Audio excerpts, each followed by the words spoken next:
Bienvenue en Autriche pour ce nouveau Grand Prix au calendrier. Enfin, nouveau, on fait du neuf avec du vieux parce que, mon cher Jérôme, moi je peux sortir ma canne et ma barbe blanche parce que Zeltweg, le circuit de l'Österreichring, comme on l'appelait à l'époque, ça a été un circuit légendaire du championnat du monde. C'était un toboggan, un circuit très rapide.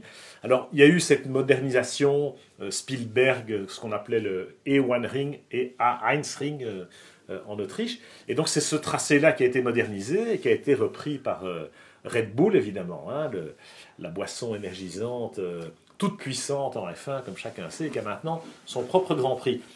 Tu as couru là-bas dans des formules de promotion, le tracé proprement dit, il t'inspire quoi? Alors, moi j'ai couru là-bas sur l'ancien tracé, donc à l'époque où c'était encore le A1 Ring, en formule Koenig, au tout début de la monoplace pour moi, en 2003. C'est un chouette circuit. Pourquoi? Parce qu'effectivement c'est un peu un toboggan. Alors je pense que c'est un chouette circuit aussi parce qu'on peut avoir des dépassements. C'est un circuit où on a vu des belles bagarres, même en F1 à l'époque. On a ce premier freinage qui freine très tard, mais après il y a ce deuxième freinage en montée, ce troisième freinage en descente. On arrive à chaque fois, on passe de 7e en 2e, donc des opportunités de dépassement. On est même en 8e vitesse cette année-ci. 8e vitesse. Et donc voilà, je pense qu'il y aura une belle course. Maintenant, effectivement, il a beaucoup évolué le circuit. Les alentours, on passe de Barcelone, Monaco, Montréal, pour aller en Autriche, dans la campagne autrichienne. Donc c'est très différent, le décor est très différent. Pas trop de distractions là-bas, je pense. Mais quoique, avec Red Bull, moi je pense qu'on peut s'attendre peut-être justement à ce qu'ils en fassent une grande fête et peut-être un exercice de style par rapport à leur marketing. On sait que Red Bull a cette approche très innovante quelque part du business, et l'événement va être un show. Alors c'est vrai que moi j'apprécie beaucoup l'Autriche pour son côté justement champêtre presque, c'est très bucolique, c'est une belle région, les collines de Styrie. Alors l'hôtellerie évidemment c'est pas le top niveau, mais bon il fait beau, c'est le printemps. Et puis voilà, les filles sont jolies, je pense qu'elles seront nombreuses parce que Red Bull va certainement mettre les petits plats dans les grands. Je pense qu'en tout cas, il faut l'espérer. C'est vrai quand ils font les choses, ils les font très bien en général. Donc je pense qu'on va avoir un beau Grand Prix aussi, même si c'est dans un autre décor. Et surtout, je pense que là, le centre de l'attention va être sur ce nouveau circuit, cette nouvelle piste. Les ingénieurs ont peu de données sur ce circuit, donc sur ce tracé.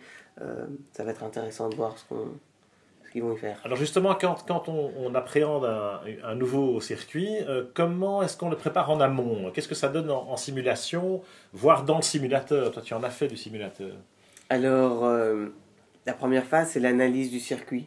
Donc, ils vont modéliser le circuit, mais dans tous les moindres détails, au centimètre près. Ensuite, ils vont mettre ça dans le simulateur. On va commencer un travail de simulation qui aujourd'hui est poussé vraiment très très loin. Donc finalement on arrive sur ce nouveau circuit en tant que pilote, mais même en tant qu'ingénieur, avec énormément d'informations.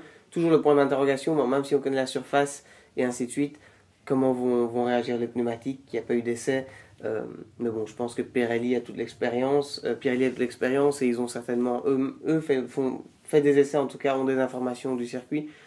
Mais donc un gros travail en amont dans la simulation qui fait que finalement c'est plus tellement nouveau. Et entre le virtuel et le réel, finalement, quelle différence? Est-ce qu'il y en a encore? Le gros bouton rouge qui fait que quand on crache, on appuie dessus et on est de nouveau sur le circuit. Non, la différence forcément, c'est que ça reste de la simulation. En tant que pilote, il y a certaines choses qu'on ne peut pas ressentir dans un simulateur. Par contre, au niveau de la technique, au niveau du travail sur l'auto et tout ça, on peut vraiment pousser les choses très très loin. Un simulateur de Formule 1 aujourd'hui, on est assis dans la voiture.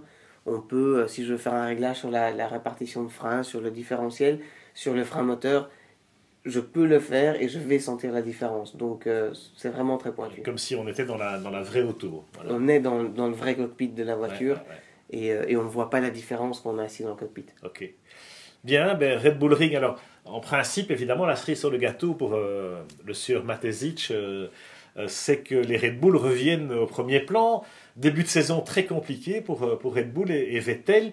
Ricciardo en plus qui l'a taquiné. Comment tu sens l'évolution dans cette équipe-là en particulier?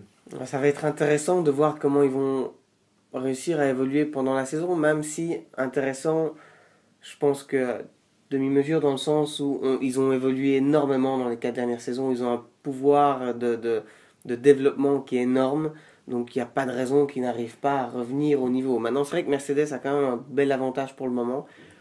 Red Bull est le chasseur, entre guillemets, le premier chasseur derrière Mercedes.